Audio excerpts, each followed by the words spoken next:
Salve, salve, pessoal! Estava com muita saudade. Estamos iniciando o Terça Mental 2026 e a gente já vai iniciar com um tema que tenho certeza que vocês vão gostar, que vocês estavam esperando. Inclusive esperando começar, que é o tema de adaptação da vida diária, pós-férias, entre férias, enfim, toda a família típica e todo profissional de cuidado tem esse desafio. Ora, a gente tem uma rotina de vida e vem as férias, que precisamos nos adaptar para ela. E aí as férias acabam, então a gente precisa novamente ter essa dinâmica de vida típica. E é para isso que a gente está hoje aqui com dois profissionais que vão falar um pouquinho para a gente dos manejos, das orientações para a família nesse cuidado. Vamos apresentar eles. Olá, salve, salve, né? Bem-vindo aí 2026. Muito obrigado para todos que estiveram conosco, que acreditam no nosso trabalho. E esse ano a gente continua com muito conteúdo. Então, hoje nós estamos aqui com a Letícia Posso. Ela é psicóloga formada em bacharelado e licenciatura em psicologia, com atuação nas áreas de neuropsicologia e psicopedagogia. Possui especialização em intervenção multiprofissional no transtorno do espectro autista pelo Instituto Israelita Albert Einstein e encontra-se em processo de certificação pelo IBAL, com foco na atuação como supervisora em análise do comportamento aplicada. Atualmente, ela exerce a função de supervisora na Clínica Estelar, atuando de forma integrada com equipes multiprofissionais, famílias, instituições educacionais, com ênfase no desenvolvimento global, na autonomia e na qualidade de vida. Seja bem-vinda. Obrigada. Estamos aqui também com o Lucas Oliveira. Ele é bacharel em psicologia pelo Centro Universitário do Instituto de Educação Superior de Brasília, com especialização em avaliação psicológica, psicodiagnóstico, neuropsicologia e mestrando em neuropsicologia pela Universidade Europeia do Atlântico. Possui diagnóstico de transtorno do espectro autista e TDAH. Vivência que contribui para uma atuação ética, sensível e aliada à valorização da diversidade e do neurodesenvolvimento. Atua como docente de psicologia na Fundação Santo André e como responsável técnico na Estelar Clínica Multidisciplinar.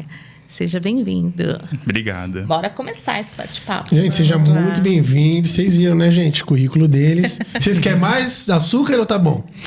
Eu já vou começar fazendo uma pergunta, eu acho que pra gente, né?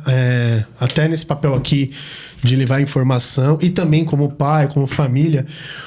Para vocês, essa pergunta para vocês dois, qual que é o papel estratégico da família nesse cuidado? Porque, né, a gente tem a família ali, né, leva seu filho na clínica, leva o filho na escola, mas é também um agente de cuidado. E como vocês veem, né, o papel estratégico ali do pai, da mãe, desse núcleo familiar no processo terapêutico? Bom, primeiramente, obrigada aí pelo convite. É um prazer estar compartilhando esse conhecimento que a gente busca todos os dias. Para mim, família é o pilar principal para qualquer coisa, né? Então, a nossa vida se constitui a partir do pilar família e das suas diversas formas de existir.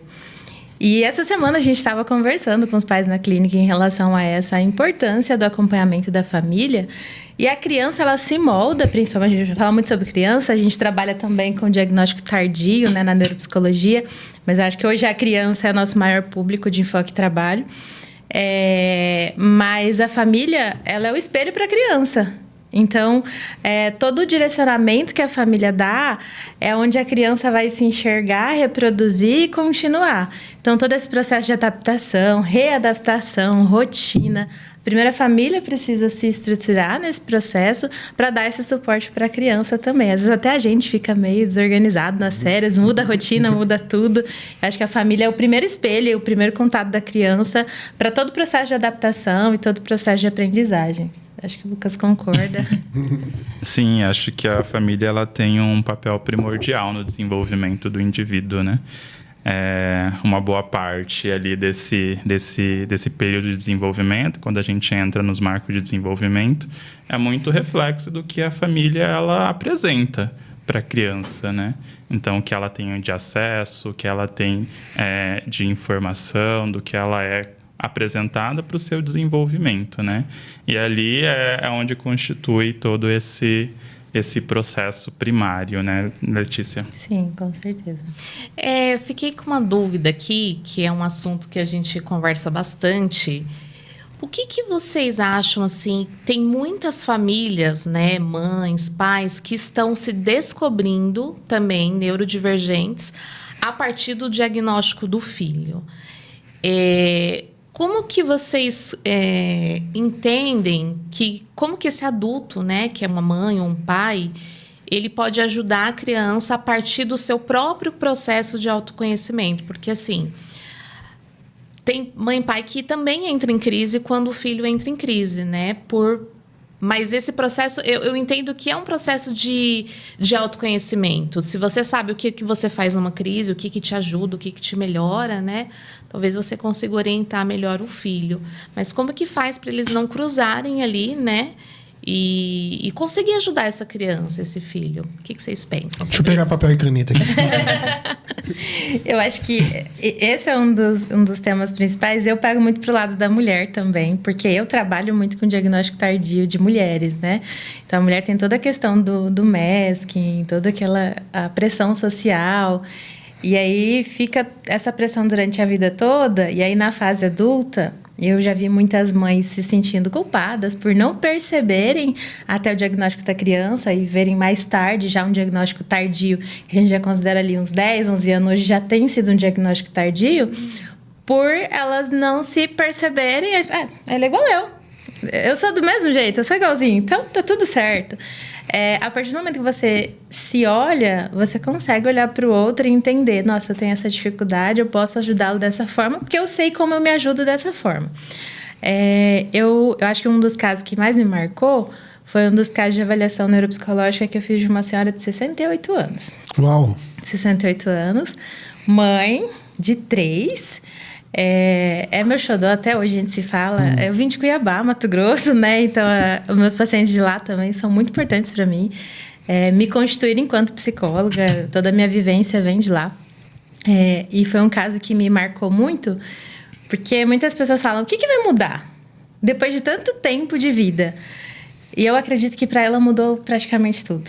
A forma dela lidar com o filho, com as filhas, a forma de lidar com a vida, eu acho que muda muita coisa, assim. E a partir do momento que você se olha, você consegue ajudar o outro. Essa semana eu vou pegar muita roda de conversa, porque esse tema é uma roda de conversa que a gente teve essa semana na clínica, inclusive. Não muito focado no retorno escolar, mas focado na participação da família, que é primordial. E aí eu usei um exemplo que eu gosto de falar com todos os pais, porque para mim, os pais precisam estar em processo terapêutico, com ou sem diagnóstico. Para mim, eu acho primordial. Se a criança está num processo terapêutico, os pais também precisam se conhecer, criar as próprias adaptações para conseguir ajudar a criança. Às vezes a gente se desorganiza em algum ponto, se estressa, perde a paciência e a gente acaba não conseguindo dar o suporte necessário. E aí acaba a gente sofrendo, a criança sofrendo, então é muito ruim. Mas eu usei o exemplo do avião, que quando as aeromoças, as comissárias de bordo estão dando as orientações, elas falam que se acontecer alguma coisa no avião, vai cair as máscaras de oxigênio, e primeiro você tem que colocar em você, para depois você colocar em quem está do seu lado, em crianças, idosos e quem precisa de ajuda. E é isso, eu acho que uma das respostas é isso. Você se conhece, você se entende o que fazer com aquilo ali, é muito mais fácil. Não que, assim, seja fácil, mas que é mais fácil do que quando você não se conhece, para dar suporte para esse outro indivíduo ali que está na sua vida. E aí acaba que se parece muito, né? Muitas características e consegue dar esse suporte de forma mais efetiva. Perfeito. E só complementando essa fala rica que a Letícia trouxe também, né? Acho que quando a gente entra para esse diagnóstico tardio e a gente se estende muitas vezes para os pais desse paciente, avós também, que muitas vezes entra nesse processo, muito essa chega num estágio onde vem outras patologias junto, né? Então, de certa forma, ele teve que aprender a lidar com essas situações, né? na infância, na adolescência, na vida adulta, né? Então, muitas vezes ele vai chegar ali na vida adulta ou na velhice com muitas questões que ele teve que aprender a lidar, né? Então, quando a gente entra para uma perspectiva não tão distante, né? A gente não tinha o costume de levar os filhos para terapia, não existia, não era tão falado a terapia ABA, né? As avaliações neuropsicológicas, a psicologia, a fonoaudiologia, mas isso não significa que a demanda não existia, né? Então, esses pacientes, eles tiveram que se adaptar com a vida, né? E aí, muitas vezes, vai chegar com uma ansiedade, com uma depressão, com um toque, né? E acho que quando a gente entra nessa questão da família, né? E a Letícia, ela trouxe algo bem interessante de... Não uma mudança que vai ter dali para frente, mas talvez uma resposta que essa pessoa nunca entendeu o porquê de muitos pensamentos, de muita atitude, de muitas questões pessoais que talvez ela não entendeu ao longo da vida dela, né? E vai chegar para ela ter essa reflexão e uma resposta, né? Não que vai ter uma mudança muitas vezes dali para frente, mas que vai responder muitas perguntas e muitos pontos de interrogação que existiram ao longo da vida dela, né? Então, ele tem várias questões aí quando a gente começa a entrar num diagnóstico tardio, seja para um paciente ou para as próximas famílias ali, né? Que muitas vezes vai ter o interesse em buscar uma avaliação depois de um diagnóstico do filho, do neto, do sobrinho, né? E aí a gente entra... no processo, né, Lucas? A gente que faz aí as avaliações neuropsicológicas, a gente tem com a criança, por exemplo, tem todo o processo de testagem com o próprio avaliado, com a criança, e os testes heterorrelatos, né? Que são os pais que respondem os relatos sobre a criança, as entrevistas diagnósticas e tudo mais. E aí, eles dizem assim, não, mas eu também faço isso. Não, mas eu também faço isso. E aí, a partir daí, eu tive uma mulher também que ela veio para terapia para mim, para fazer a avaliação, porque ela falou, eu comecei a responder a avaliação do meu filho, eu comecei a chorar. Porque ela foi se identificando nisso. Isso é um caso que você vê relatos e relatos e relatos e relatos e relatos, e o tempo inteiro acontece no consultório. Os pais se identificarem no meio da avaliação dos filhos. E a partir daí, eles buscarem as próprias avaliações e verem a mudança na criança. Eu acho que o que o Lucas trouxe é muito rico. O ressignificar lá para trás, né? Às vezes pensa, o que eu vou fazer agora? Mas o ressignificar eu acho que também é muito importante. Sim, até para, como vocês bem disseram, né? Até para se entender, né? Se autoconhecer. Porque o diagnóstico também é um autoconhecimento, né? Com certeza. Você não vai mudar o que passou, mas você vai mudar daqui para frente. Mas, inclusive, você vai entender o que passou, né? E uma das questões que a gente vê também é do cuidado, da sobrecarga. Né, de quando a gente está ali na iminência do cuidado em si. Como a gente disse, né, a gente tem a rotina da escola, terapia, escola, a gente meio que, quanto família, vai tentando desenhar. Né? Terapia, escola, enfim, a gente tem essa rotina. Aí vem as férias, bum. E aí, as famílias vêm agora. É igual, eu sempre brinco, né? Que as férias para as famílias atípicas é igual aquela cena do Vida de Inseto, que as formiguinhas estão andando e cai uma folha, né? Aí elas não sabem o que fazer, era só dar a volta, né? Mas a gente não tava aqui, era esse caminho. E para vocês, assim, como chega para vocês, né, essa situação? Porque é um agravante também, né? Tem as férias, enfim, de alguma forma impactado na terapêutica, né? Como pra vocês, assim? Fala pra gente. Como é? Janeiro tem sido um mês bem desafiador, mas eu acho que todo janeiro é. Eu acho que na minha jornada aí, enquanto terapeuta analista do comportamento, eu nunca tive um janeiro muito tranquilo. Mas é pra gente trabalhar. A gente precisa trabalhar de todas as formas pro melhor, pra criança, pra família. Mas a gente tem um processo de regressão. Não acontece com todos, mas principalmente aqueles que têm comprometimentos maiores, né? Níveis maiores de suporte. Você ficar ali 2 semanas de recesso já impacta demais. É a mesma coisa, no meio do ano a criança fica 1 semana doente. Ela volta para a terapia com vários comportamentos que já tinham sido aprendidos, né? A gente estava ali consolidando, a gente regride, aí tem que voltar lá do início. Então, a gente tem, sim, em janeiro, um período muito desafiador, porque ela saiu da rotina, ela estava acostumada, a gente trabalhou um ano inteiro estruturando uma rotina, mas a gente trabalha também com a quebra da rotina, para trabalhar essa flexibilidade cognitiva. Mas a gente vai trabalhando, estruturando rotinas, estruturando adaptações, e aí chega dezembro, tem festas, né? Há uma pressão social muito grande, é muita gente, família vindo de todo lado, gente querendo conversar o tempo inteiro, já muda a rotina daí, já vem muitas sobrecargas sensoriais, né? Não sou terapeuta ocupacional, mas a gente percebe muito da sobrecarga. Não tem escola, e aí acaba que às vezes as famílias, para precisar, por necessidade também, né? A criança fica exposta um pouco mais a telas. E aí quando retorna no começo... A tal das telas é o desafio.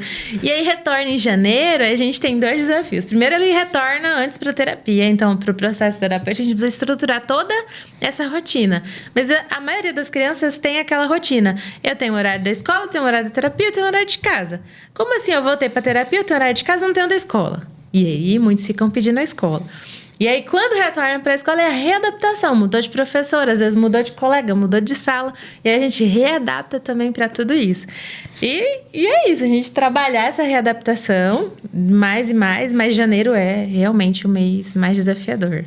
Eu acho que nesse sentido. E desculpa, às vezes, se eu fugir um pouco do tema, eu não falei, mas eu tenho um diagnóstico de TDAH. E aí, às vezes, eu vou indo. Não, E aí...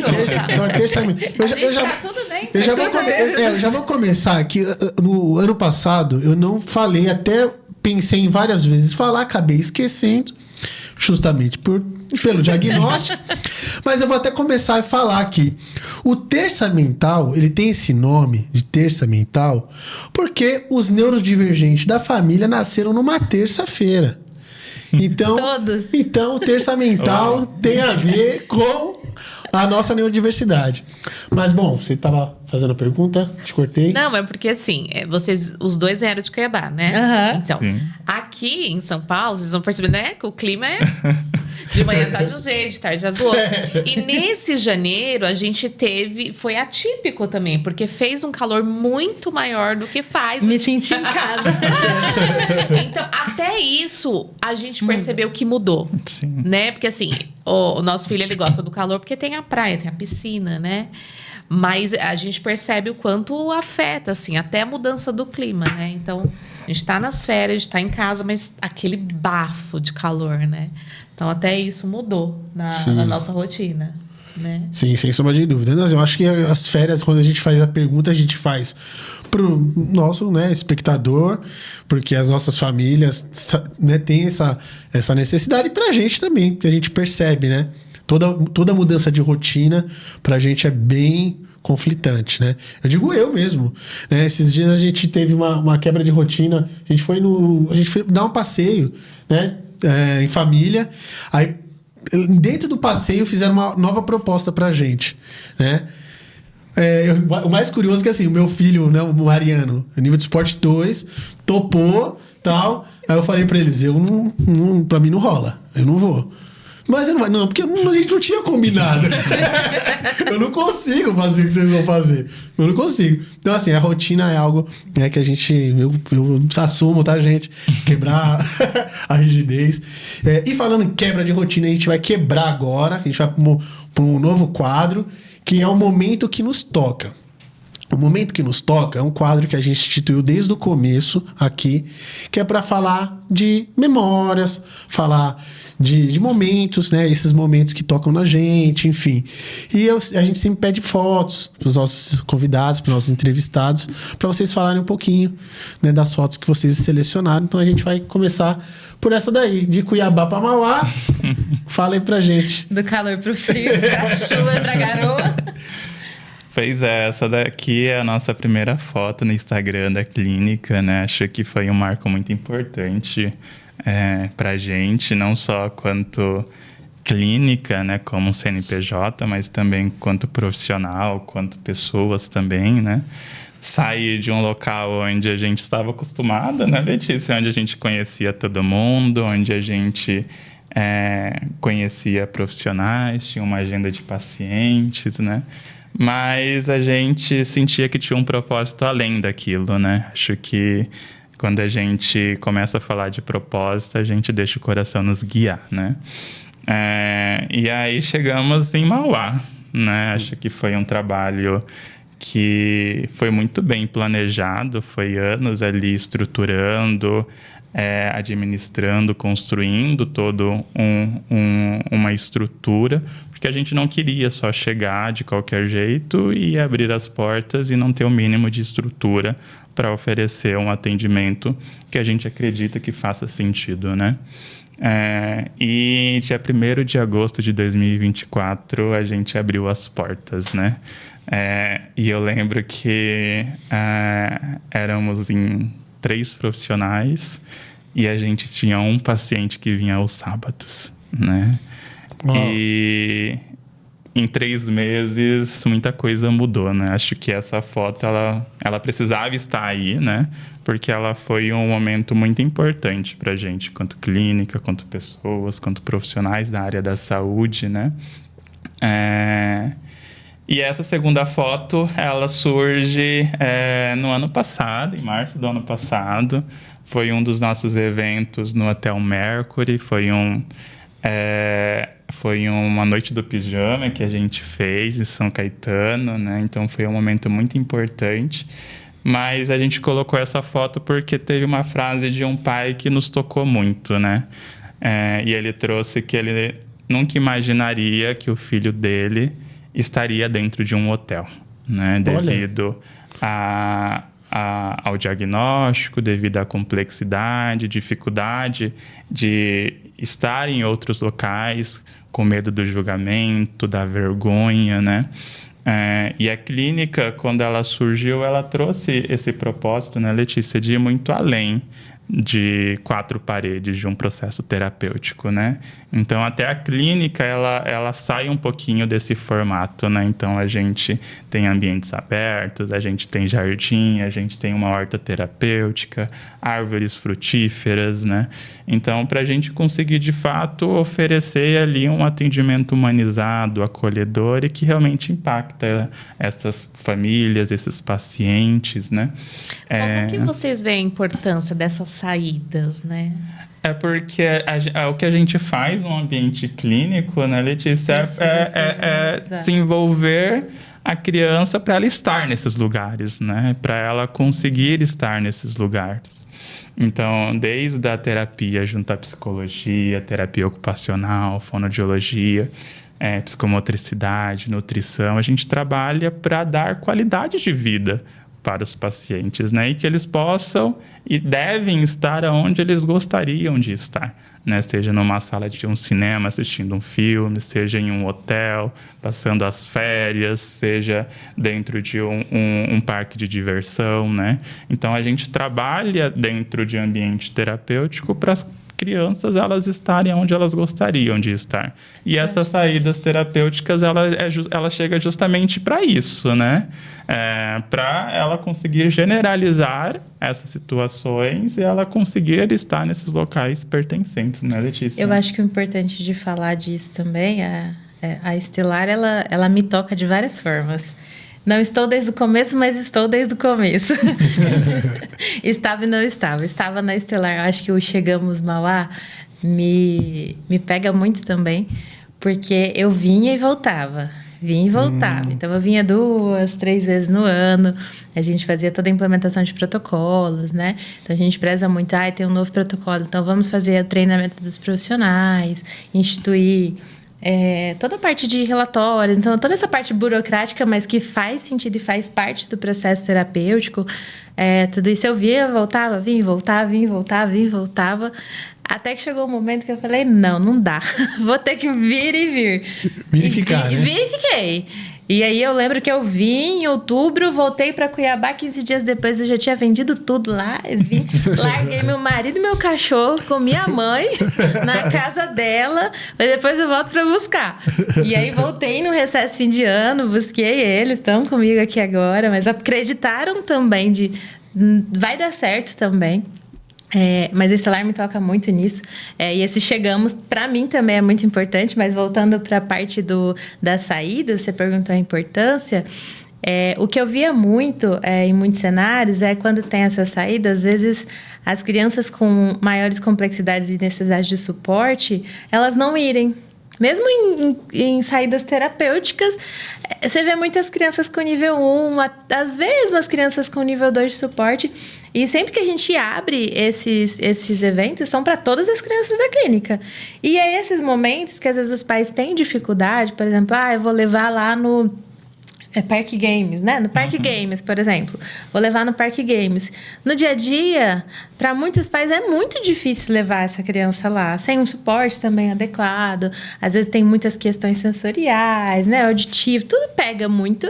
E aí, com medo do julgamento, porque as pessoas... Infelizmente, a gente vive em uma sociedade que ainda tem muito julgamento. Os pais acabam não levando. Mas querem, sentem a vontade de levarem, de ter esses momentos. E são momentos que a gente vai e leva as crianças, leva os pais, eles curtem juntos, são momentos que aproximam ainda mais essa família. E os adultos, eu falo que eles viram crianças de novo, né? Do ano passado, no Parque Games, o Dia das Crianças, eu acho que eu brinquei mais que todas as outras crianças juntos. Catei meu cartãozinho e fui lá, mas junto com as crianças também. Mas eu acho a importância disso. Não que as crianças com nível 1, nível 2 de suporte ou também com outros transtornos também não aproveitem e necessitem. Mas eu acho que também essas crianças com maiores complexidades, crianças talvez que fazem uso de comunicação aumentativa alternativa, eles acabam tendo mais dificuldade de ter acesso a esses locais por N motivos e N razões. E proporcionar esse momento de forma acolhedora, com toda a equipe ali para dar o suporte que for necessário para a família, eu acho que dá uma segurança para os pais e eles vão. Então, sempre é muito cheio, vai todo mundo e é muito gostoso, os pais vão, eles se divertem junto. Eu acho que a maior importância é isso. Proporcionar o que talvez eles, algumas vezes, estão com medo, né? E aí, a partir daí, não, então agora a gente vai dar certo, vamos lá. Ou o que eles não conseguem, às vezes, no dia a dia. Proporcionar momentos que vão gerar também muitas memórias afetivas, muitas recordações aí pro restante da vida dessa família. Legal. Vocês falaram uma coisa muito interessante, antes de a gente comentar essa foto aí, vocês falaram uma coisa muito interessante, ambos, que é de preparar, né? De estar. Eu acho muito interessante que foi, coincidentemente ou não, foi uma provocação que a gente fez uma vez pra gente. Enquanto família, a gente sempre faz para as outras famílias também, sempre que a gente pode, né?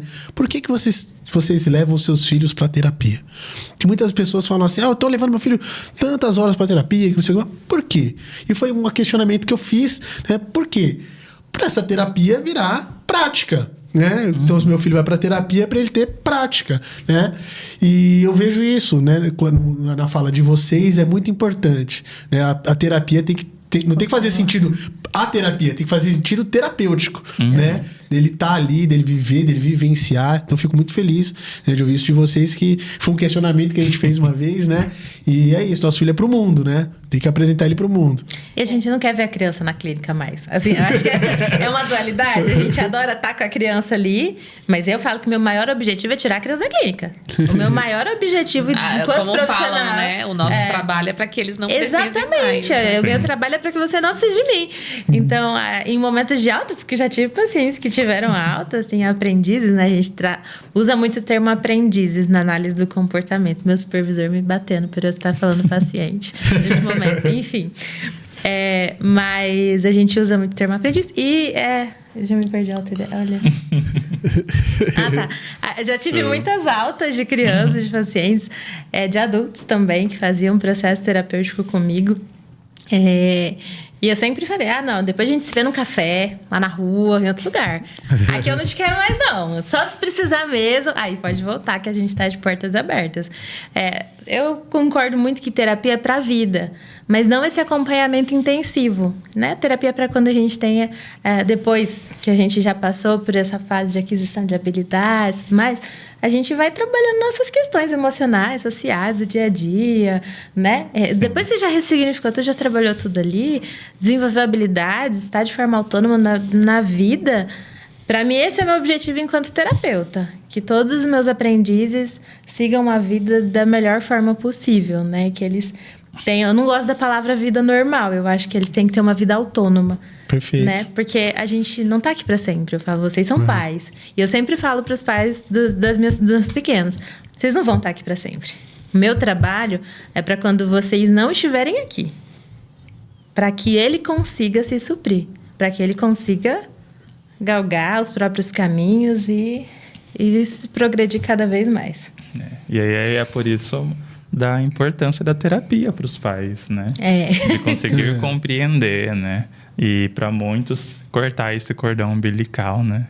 Então, é o que a gente sempre fala, um diagnóstico ele não é para rotular, né? E para muitos ele acaba tendo esse peso, né? De uma dependência na qual não deve existir, né?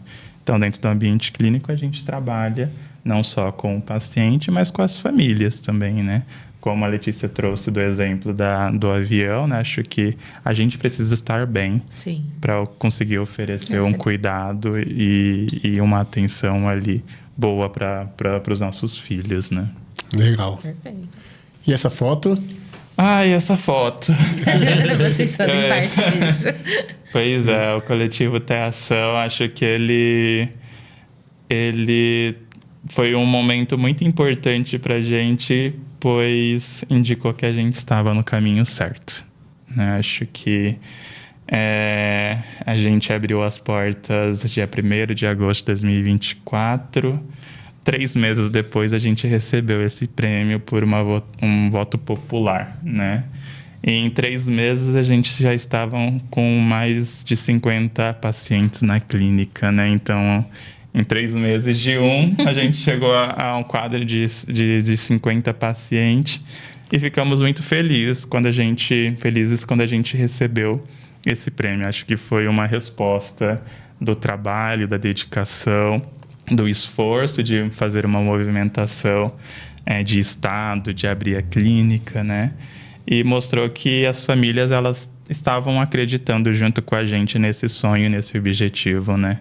Então, essa foto também não poderia não estar aqui nesse momento, né? Pois ela fez a afirmação que a gente estava no caminho certo depois de 3 meses de clínica, né? Eu acredito que nesse cenário que a gente tem hoje, que acho que as clínicas estão virando que nem padaria e farmácia, né? A igreja e farmácia, na verdade, tem quase uma cada esquina. Oferecer um trabalho de qualidade que é reconhecido, que as pessoas veem, observam as evoluções, observam o trabalho que está sendo feito, e a gente sempre trabalha para fazer tudo de forma mais transparente possível, que os pais façam parte de todo o processo. Eu acho que isso é gratificante para qualquer profissional. Não é só mais um. Não é mais uma clínica, não é mais um profissional, não é mais um terapeuta. É uma evolução e é a resposta de um trabalho que foi muito... Não é muito lutado. Que a gente lutou muito para que ele acontecesse. E eu acho que isso não tem preço. Não tem preço. Porque hoje a gente fala muito sobre os CNPJs, né? E o lucro e tudo mais. Eu acho que não tem preço as pessoas verem a evolução dos próprios filhos ou as próprias evoluções enquanto família. E aí, esse reconhecimento é só fruto disso. De um trabalho que está sendo construído para as famílias que estão sendo atendidas e não para a clínica em si, não para o Lucas, não para mim e não para ninguém que está lá dentro. É para quem está de fora olhando e participando junto com a gente. E a gente fica feliz que até hoje nenhum paciente saiu da clínica por não ter gostado do nosso trabalho, do nosso processo de intervenção ou porque não viu o resultado, né? Então, isso é um sinal que a gente está no caminho certo e que a gente está fazendo um bom trabalho e que as famílias estão gostando do nosso trabalho também, né? Foi o nosso... Até um bastidores aqui, né? Dividir para vocês. Foi o nosso primeiro evento. A gente teve a ideia de fazer os melhores do ano, assim, no escuro, né? A gente, vamos já existia os melhores do ano, enfim, mas da inclusão, né? A gente, vamos trazer isso para a nossa realidade, para a comunidade atípica, né? E vamos ver o que dá. E aí foram aparecendo e apontando os melhores do ano, né? As clínicas, enfim.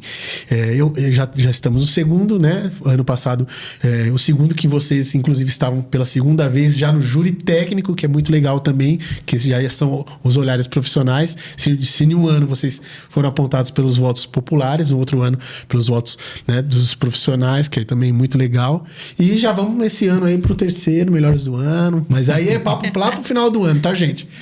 Foi muito bom para todos nós. E parabéns mais uma vez. Esperamos estar lá novamente. E eu quero continuar um pouquinho dessa questão da preparação, né? A gente falou de vida, de preparação, e voltar agora para esse tema. A grande pergunta, né? O que fazer? E essa questão da escola, assim, como que é essa relação família-escola? Como que vocês conseguem também...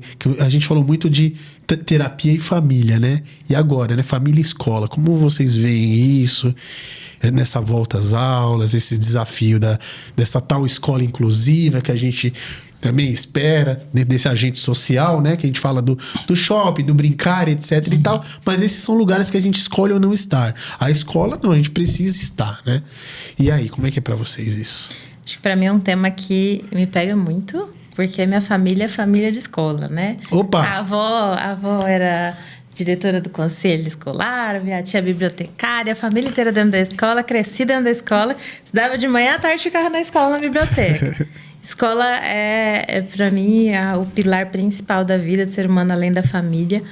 E eu fiz o bacharelado em psicologia, então você sai bacharel em psicologia quando você faz... Ou fazer faculdade de psicologia, você faz bacharelado em psicologia. Então, hoje, a maior parte dos psicólogos que a gente tem bacharelado em psicologia. E a licenciatura para você ser professor dentro dessa área de psicologia era alguns projetos que tinham também para inserir a psicologia dentro do ensino médio técnico. Infelizmente, eu acho que não foi para frente como eu acreditaria que deveria ser. Mas a licenciatura sempre me pegou porque é de dentro da escola que a gente vem. Eu acho que é de dentro da escola também que a gente tem que ter um retorno. Porém, a gente sabe que nem tudo são flores, né? Já acompanhei, fiz muitos estágios escolares, porque como eu fiz a licenciatura, eu fiz os escolares do bacharel e os escolares da licenciatura, fora que já fui AT escolar também. A gente vai galgando, né, passos nessa construção de terapeuta, analista do comportamento. E às vezes a gente vê que fica uma relação de inimigos, né? É como se fossem inimigos. A clínica da escola, a família da escola, uma briga constante. Mas, na verdade, quando isso não ocorre, quando a gente tem um diálogo, a gente vê a coisa fluir. Então, a gente tem hoje muitas crianças da clínica com acompanhamento terapêutico escolar especializado. Então, a gente coloca psicólogos dentro da escola. E a gente tenta construir pontes e laços com essas escolas para que a gente também consiga estender essas pontes para essas famílias. Porque não tem como. A criança passa quase a maior parte do dia dela dentro da escola. Precisa ter uma relação de comunicação, de confiança. Imagina os primeiros dias de aula. Eu vou perguntar para você, porque acho que a mãe, às vezes, pega um pouquinho mais. Nem sempre, né? Tem casos que não. Aí chega o primeiro dia de aula. Como é que vai, né? Às vezes a mãe chora mais que a mãe, o pai. Eles choram mais do que a criança nesse processo de adaptação. Mas você tem uma comunicação com aquela instituição, você confia. E se você confia, você não sofre tanto.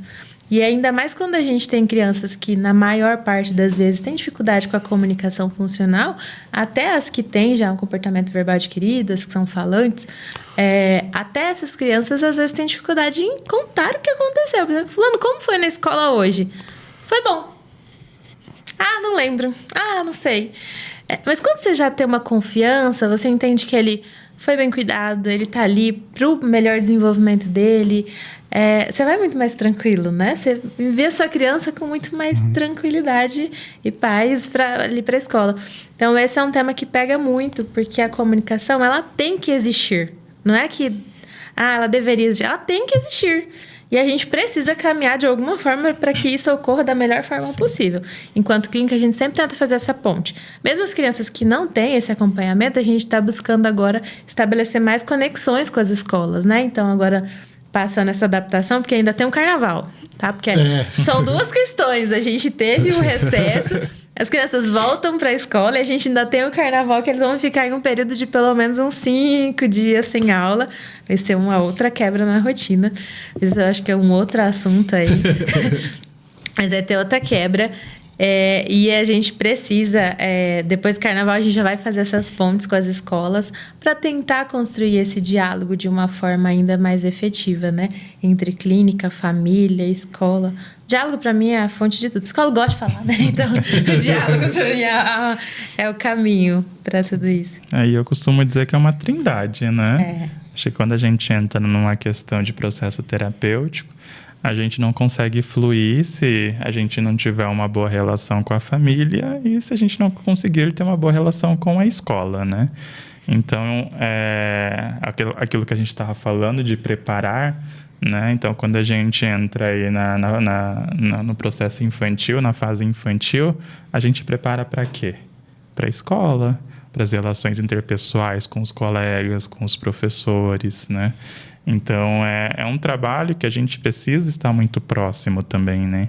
Então, a importância da gente ter uma boa relação e uma conexão efetiva com as famílias e com a escola, né? Então, é o que a gente sempre fala também no ambiente clínico. Só o fato da criança brincar, ela vai se desenvolver, né? Mas se ela tiver uma intervenção adequada e consistente, essa criança ela vai voar. Né? E é isso que a gente busca, né? Então a gente faz essas interfaces justamente para garantir que esse processo ele seja rápido, né? Então dentro das condições que a gente tem, né? Mas para garantir que esse processo ele seja o mais rápido possível e principalmente que seja consolidado e generalizado, né? Então acho que esses são os principais pontos. E focando nas crianças, né? Principalmente aqui a gente falando das crianças neurodivergentes. Como que vocês orientariam as famílias a preparar para esse retorno às crianças? A gente usa muito do visual, né? Na verdade, eu sou do visual até hoje. Para mim, às vezes alguém chega com um problema, alguma coisa, se fazer tal coisa, peraí, deixa eu ver, é uma questão de agenda? Eu preciso olhar, visualizar e fazer. Nós somos seres muito visuais, né? Alguns têm mais facilidade de aprender ali ouvindo, outros vendo, e cada um se desenvolve de uma forma. Mas a gente sempre aconselha os pais, e a gente trabalha em ambiente terapêutico também, com a previsibilidade de forma visual. Então, já estabelecer esse diálogo com a escola antes. Quem que é a professora desse ano? Vamos tirar uma foto, caso tenha autorização, uma foto, já ir mostrando para a criança quem é a professora desse ano. Vai mudar de sala. Isso a gente pega em casa também, que a criança tem mais rigidez. Então, a gente tenta exemplificar coisa por coisa. É que nem quando a gente tenta mostrar para a criança que ela pulou de idade. Ela não tem mais 3, ela tem 4. A gente vai mostrando para ela, explicando passo a passo, com calma. É a mesma coisa. Agora, você não vai mais estar no primeiro ano. Você vai para o segundo ano. É jardim 1, vai para o jardim 2. Então, agora você vai aprender outras coisas. Pode ser que não tenha aquele coleguinha. Os pais já se interam de tudo, né? Com os outros pais, né? Fulano vai ficar, fulano não vai. Já ir preparando a criança, dando previsibilidade. A questão da escolha do material ajuda também, porque você ajuda ali trazendo objetos que a criança vai se sentir também mais confortável na escola, né? Questões de hiperfoco. Eu gosto muito de falar para não usar muito brinquedo no material.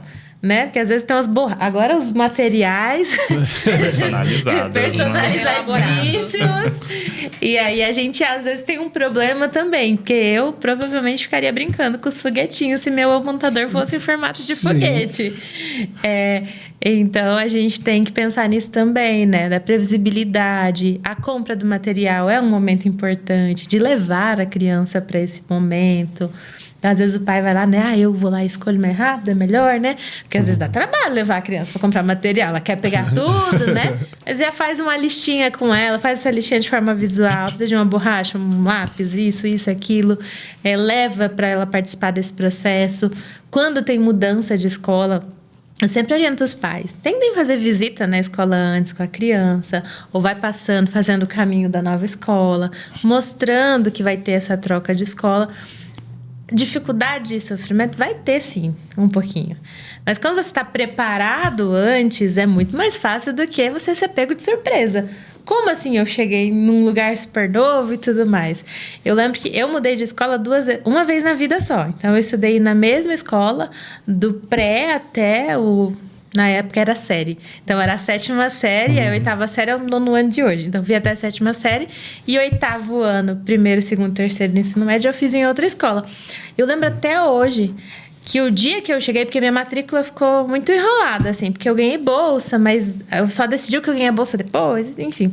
Eu lembro que o dia que eu cheguei na porta da escola, eu comecei a chorar. E assim, não é que eu tava triste, tava feliz também, porque era uma escola particular, eu passei na escola pública uma particular, ganhei bolsa e tudo mais. Mas eu comecei a chorar, porque eu não conhecia ninguém, eu não sabia o que ia acontecer, eu não sabia onde era a minha sala, eu não sabia se eu podia perguntar pra alguém onde era a minha sala. Então, sabe esse processo de... Eu não sei de nada, e eu sempre soube de tudo, conheci a escola de cabo a rabo, a escola antiga, agora eu não sei mais nada. Então, até que veio uma menina, o que foi? Tá tudo bem? Aí eu me senti acolhida, fui acolhida, uma menina veio, me ajudou a achar minha sala e tudo mais. Mas você dar esse momento de previsibilidade para a criança ajuda muito a esse momento ser menos difícil. Sempre rotinas visuais, né? Procurar com a escola ali qual que é a rotina de aulas, então se já tem ali matérias estruturadas, quais vão ser?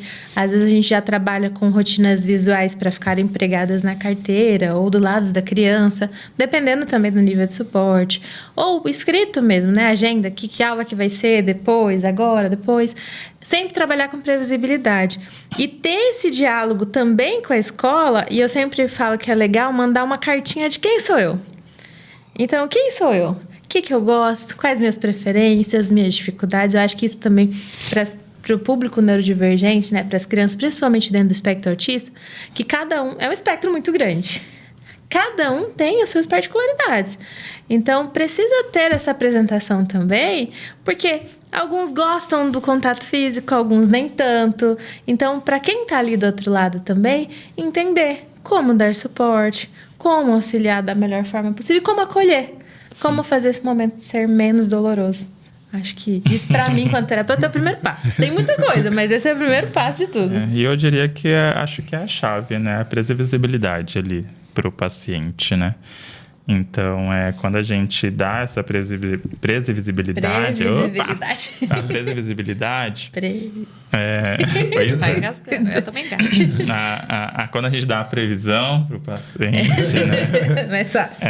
Acho que muda muita coisa, né? Até quando a gente recebe um novo paciente que muitas vezes passa 3, 4, 5 anos na mesma clínica, né? Então, é todo um trabalho que a gente faz antes de fato, iniciar o processo, né? E acho que isso é para a vida, né? Mudança de trabalho, mudança de casa, quando a gente vai fazer uma viagem, né? Acho que a previsão ali é uma chave, tendo em vista que quando a gente fala do TEA, a gente fala muito da questão da rigidez, né? Ela sempre vai existir.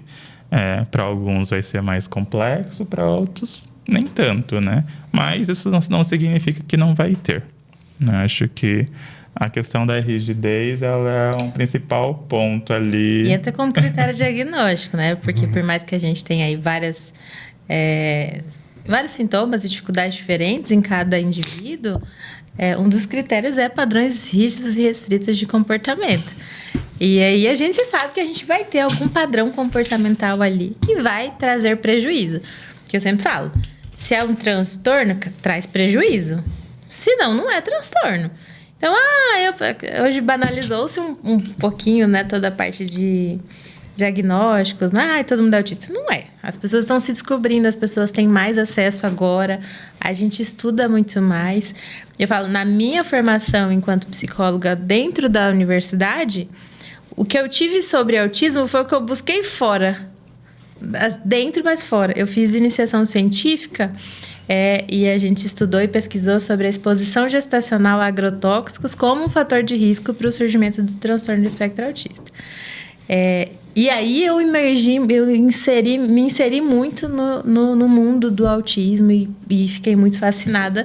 Mas eu não tinha visto até então, na minha formação, nada disso, né? Sim. Era ali psicanálise na veia também. Não que a psicanálise também não atue, não trabalhe com pessoas dentro do espectro. Acho que faz trabalhos lindos e maravilhosos também.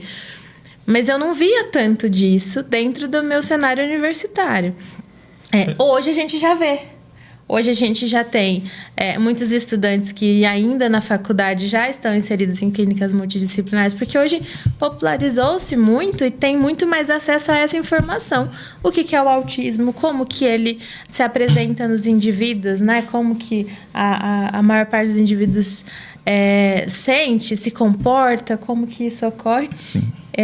E eu acho que é isso. E aí eu até digo que, acho que assim como a Letícia comentou, eu também não vi nada na faculdade. Então, dentro a gente estudou junto, inclusive. Pois é, uma boa parte da graduação. A vida, acho que era pra gente... Eu não sei, Lucas, não tem como você fugir, não dá. A gente estudou junto na faculdade. Fez o primeiro ano Fez junto, o primeiro ano, aí depois ele fugiu. Ele foi pra Brasília, foi lá terminar a faculdade dele pra lá. Depois ele volta pra Cuiabá, a gente trabalha junto. Aí depois ele vem embora e fala, quer saber? Tô indo pra isso. Não vai fugir. Não vai. Né? Só pra gente terminar esse assunto, com o nosso filho, a gente não teve grandes dificuldades na adaptação esse ano, porque é uma escola que ele já conhecia, mesma sala, tudo. Mas a nossa filha ia mudar de escola. E ela já ficou falando nas férias inteiras que ela não queria ir. Então, a gente já imaginava que não ia ser fácil. Aí, no primeiro dia, fui eu que levei. Abri o portão, ela já grudou, começou a chorar. E como foi importante a escola sustentar junto comigo o choro dela. Porque se eu tivesse sozinha, eu teria trazido ela embora. Porque eu não estava suportando o choro dela. Mas teve um auxiliar, né, que estava ali o tempo todo, sustentando isso, né, para que fosse possível ela atravessar isso. Sem angústia? Não. Mas possível, né? Agora, falando em previsibilidade, rigidez, a gente tem aqui os nossos quadros, enfim, para deixar o programa também mais tranquilo, leve e previsível. E a gente tem um quadro chamado Pensa Rápido. E pra quem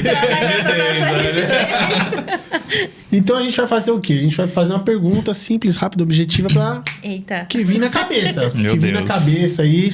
Toma muito cuidado com a nossa vocês cabeça. respondem. Pensamentos intrusivos. O que vocês entendem por inclusão? Pra você, Letícia, primeiro. Eu não consigo pensar rápido. Nossa. Não consigo pensar rápido, gente. Mas inclusão, pra mim, na verdade, é muito mais que a palavra, que na maior parte das vezes fica no papel. Inclusão, pra mim, é o mesmo que equidade. Porque eu não gosto de igualdade. Eu gosto de equidade. Eu preciso dar os recursos necessários para quem necessita desses recursos. Eu acho que para mim isso é inclusão. Porque diferente disso, igualdade para mim diferencia e não inclui. Porque não dá para a gente fornecer os mesmos recursos para todo mundo. Para mim, inclusão é falar de equidade. Legal. Eu acho que é isso.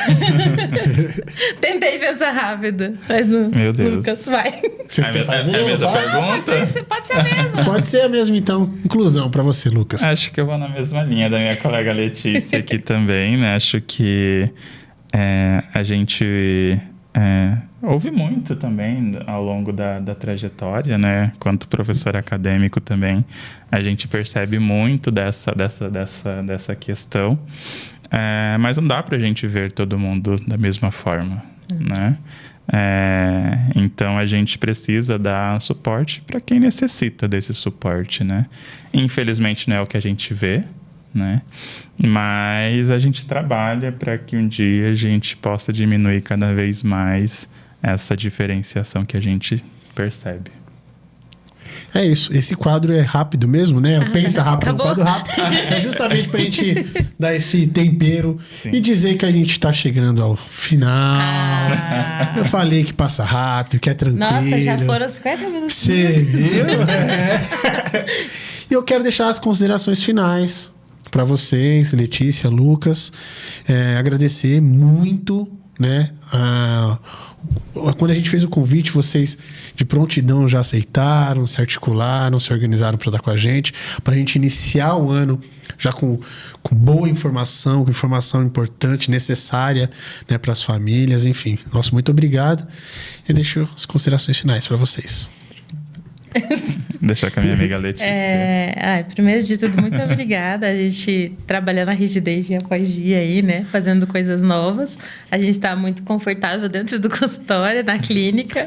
Sair disso quebra um pouco, mas eu acho que para esse ano que a gente tenha mais compreensão, mais comunicação e mais parceria. E que esse processo de inclusão das crianças na escola seja realmente isso que eu trouxe, a parte de equidade.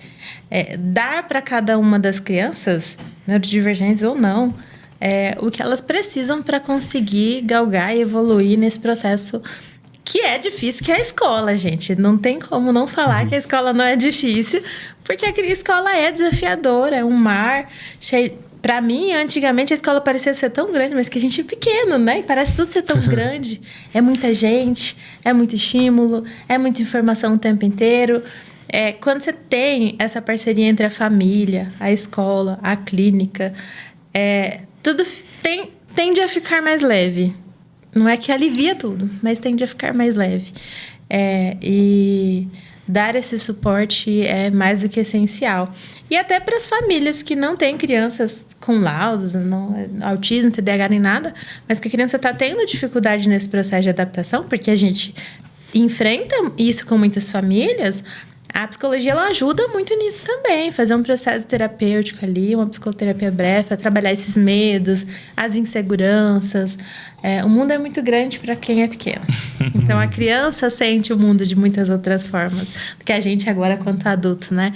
Então, busquem terapia, busquem auxílio. A gente está aqui também para dar esse suporte sempre que preciso para as nossas famílias e para as outras famílias também que precisarem desse suporte com a gente. Perfeito. E só agradecer, assim, estendendo também esses agradecimentos que a Letícia trouxe, né?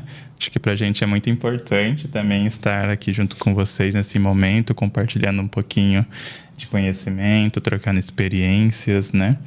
Mas, acima de tudo, agradecer aí pela oportunidade, pelo carinho, pelo convite, né? Acho que pra gente é uma temática muito, muito importante.